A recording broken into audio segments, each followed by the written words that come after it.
Yesu asifiwe. Namshukuru Mungu kwa neema yake, kwa upendo wake na nguvu ambazo anatupatia. Naweza ukaona umeamka mzima, ukasema ukaona ni mambo ya kawaida. Na mwingine anatamani huo uzima unaoona lakini haupati. Kwa hiyo ni neema pekee kwamba Mungu ametupa tena nafasi. Ametupa tena kuona 2026. Basi tushukuru kwa kila jambo. Baba wa milele, Mungu ninakushukuru. Ninasema asante kwa neema yako, kwa uweza na nguvu zako, kwa nafasi ambayo Bwana unatupatia watoto wako ili tuweze kuendelea kutengeneza na kuendelea kukusogelea zaidi. Asante Mungu wa milele kwa muda huu napokwenda kusema ujumbe wako, na si neema yako na damu ya Yesu kaweze kunifunika katika jina la Yesu. Ninaomba nikiamini na kushukuru. Amina. Basi ni Mungu wetu mwema kabisa ambaye amenipa nafasi, amekupa nafasi, ametupa pumzi ya kuweza kuendelea kuwapo duniani wakati huu. Lakini pia uwepo huu duniani basi ni wakati wa kuendelea kufanya matengenezo, kwa sababu nasema Biblia inatuambia ni nyakati za mwisho, muda umesogea. Ni wakati ambao yatupasa kurejea, yatupasa kuangalia matendo yetu, kuangalia ni wapi ambako imani yetu tumeijenga, msingi wetu upo wapi, na ni kwa namna gani basi tunaishi na kuendelea kulinda hii imani yetu iliyo katika Kristo Yesu. Ni neema yake kwamba tunamjua, tumesikia habari zake, lakini ni kwa namna gani basi tumeweza kuishi au kuyatenda yale ambayo ametutaka au ametuelekeza kupitia katika neno lake tuweze kuyatenda.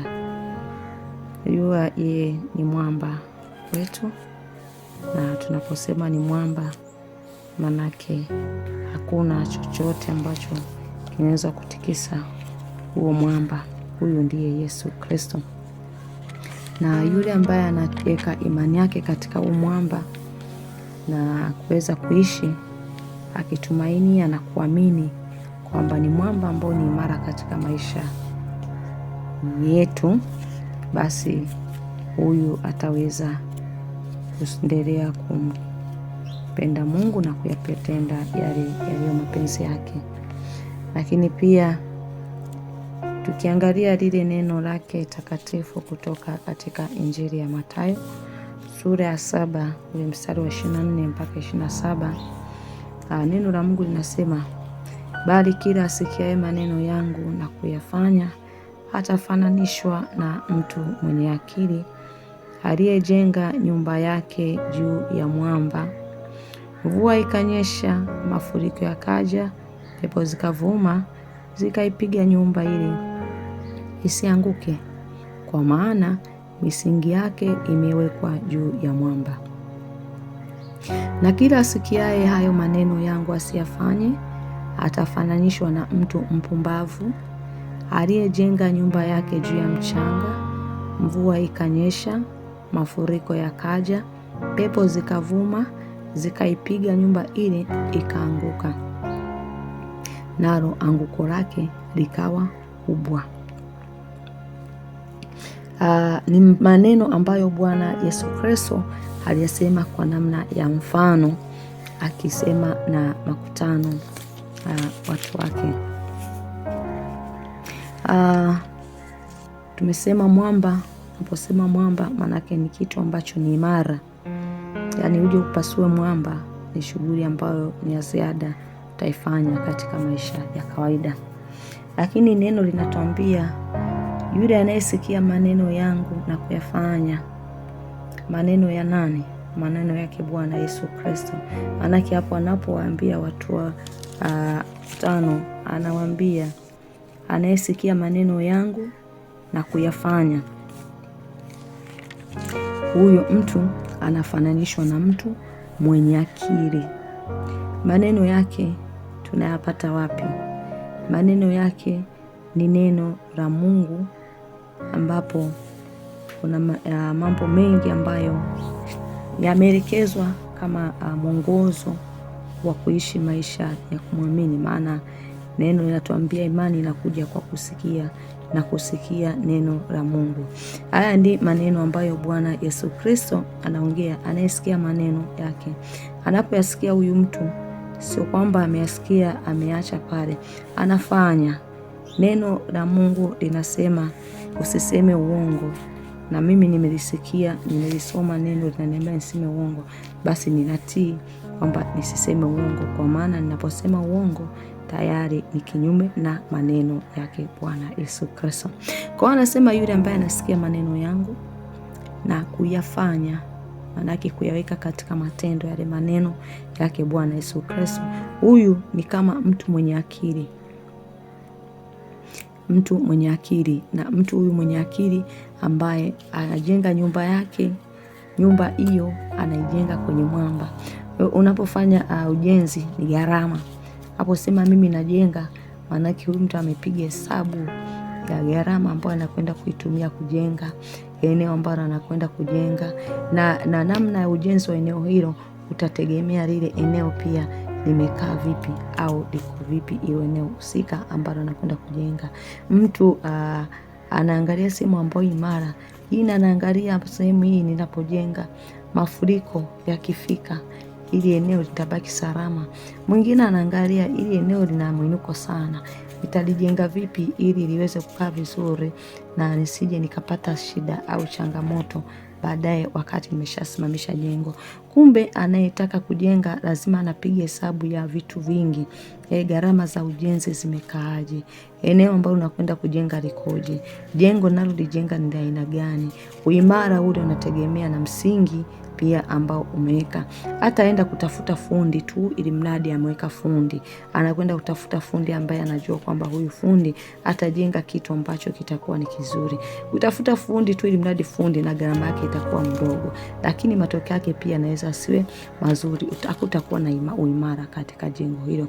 Kwa huyu mtu ambaye anasema ana akili, maana yake huyu mtu akajenga nyumba yake juu ya mwamba. Nyumba yake imejenga kwa namna imara, nyumba yake ambayo amesimamisha au ameweka vitu ambavyo vitaifanya ile nyumba iwe imara.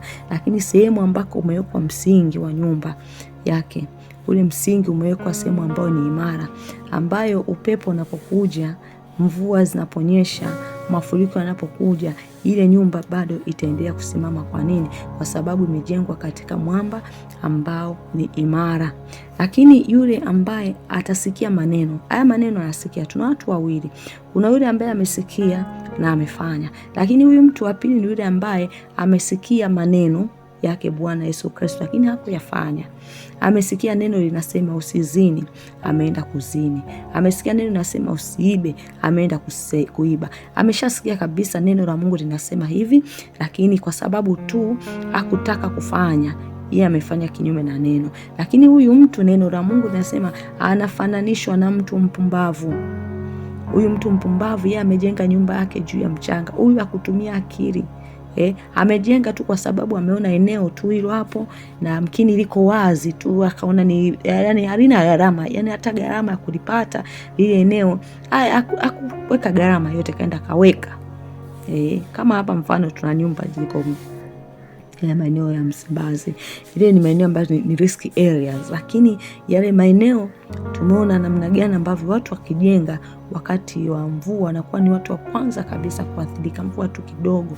Kwa sababu gani? Ile eneo lina mchanga, ile eneo liko bondeni, kuna michanga mingi pale. Mvua ikinyesha michanga inasukumwa pale.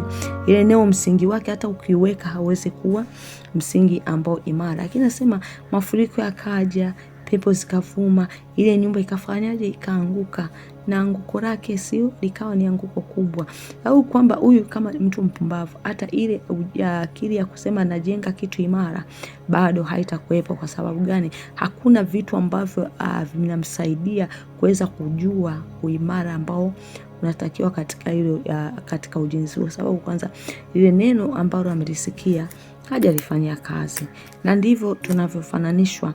Yule ambaye analitenda neno la Mungu, analisikia neno la Mungu na kulifanya, huyu mtu ataweza kushinda vishawishi, kwa sababu amelisikia neno, lakini neno ameamua aliishi. Neno namna linavyotuelekeza, huyu mtu ameamua, mimi nalifuata hili neno linaloniambia usiseme uongo, nalifuata hili neno linaloniambia nisizini, nalifuata hili neno linaloniambia nisiwaze mawazo yaliyo mabaya, nalifuata. Huyu mtu manake anasikia yale maneno ambayo Bwana wetu Yesu Kristo ameelekeza na kuyatenda. Kwa huyu mtu ni anafundisha mtu ambaye amejenga nyumba yake juu ya mwamba. Mimi na wewe tutafakari kupitia mfano huu ambao Bwana wetu Yesu Kristo aliweka mahali hapa. Je, maneno yake tumeyasikia? Tumesikia wahubiri mbalimbali, tumesoma neno, tumesoma Biblia, tumesikia. Hata kama hujasoma Biblia, lakini umesikia kuna watu wamefika wakakuhubiria kwa habari za Bwana wetu Yesu Kristo. Je, yale maneno baada ya kuyasikia umechukua hatua gani? Umeamua kuyapuuza au umeamua kuyaishi yale maneno? Umeamua kutengeneza njia ukawa mtendaji wa neno la Mungu? Manake ni wewe ambao unafananishwa na kujenga nyumba juu ya mwamba. Mtu wa namna hiyo hata juta, kwa sababu anafanya yale ambayo Bwana Yesu Kristo aliamuru yafanyike. Lakini pia na katika ufalme wa mbinguni ndipo huyo mtu atakuwa na nafasi, kwa sababu ya kuyaishi yaliyo mapenzi ya Mungu. Mimi na wewe wote tunatamani tuwe katika upande huu. Tunasikia neno la Mungu, tunalitenda ili neno la Bwana, tunaliishi ili neno la Mungu, tunaishi maisha ambayo yanashuhudia kwamba hakika neno la Mungu li ndani yetu. Mtu wa namna hiyo, manake hata kama zitakuja majaribu, hata kama zitakuja changamoto za aina mbalimbali, hazitatuyumbisha, kwa sababu neno limetuweka imara. Tumeamua kujenga maisha yetu ya kiroho katika msingi ulio imara. Hatutayumbishwa na mambo ya kimwili, mambo ya dunia, kwa sababu mtu ana pesa sana na mimi nikatafute pesa kwa namna hata isiyo halali, mradi niwe na pesa sana, kwa sababu nimetamani kuwa na mtu kama yule mwenye nyumba nzuri, na mimi nitafute namna yote kwa kuiba, kwa kufanya niyo nyumba za. Hapana, huyu mtu sitakuwa katika maeneo hayo, kwa sababu nimeamua niashike maneno ya Mungu, nimeamua na kuyatenda na kuyaishi neno takatifu la Mungu. Basi nitakuwa na uwezo na nguvu na ujasiri wa kuweza kushinda, maana neno linasema sio kwa nguvu zetu, sio kwa uwezo wetu, bali ni kwa Roho wa Bwana. Kumbe ninaposoma neno la Mungu, ninapolishika, ninapokutana na mstari kama hii, na nimesema sio kwa uwezo wala nguvu zangu, bali ni kwa uwezo wa Mungu. Ni Roho wa Bwana anayetuwezesha. Basi kila ninapokwenda, kila ninapofanya, kila ninapoinuka, najua Roho Mtakatifu, hebu nifanya kazi ndani mwangu, niwezeshe kuweza kuyashinda yale ya dunia hii, niwezeshe kuweza kuyatenda yaliyo mapenzi ya Mungu wetu, niwezeshe kuweza kuenenda katika njia iliyo sahihi. Pale ambako ninaona ninashindwa, ninaenda, Bwana umesema hakuna neno lisiwezekana mbele zako, hakuna jambo lisiwezekana kwako. Maana kila neno, kila jambo mbele za Mungu inawezekana. Kwa sababu nimeliona neno hili, basi ninaenda na neno hili, niwezeshe, kwa sababu umesema kuna neno lisiwezekana mbele zako. Kama haya maneno tutayasikia tu na hatapita, tutaweza kuyaishi.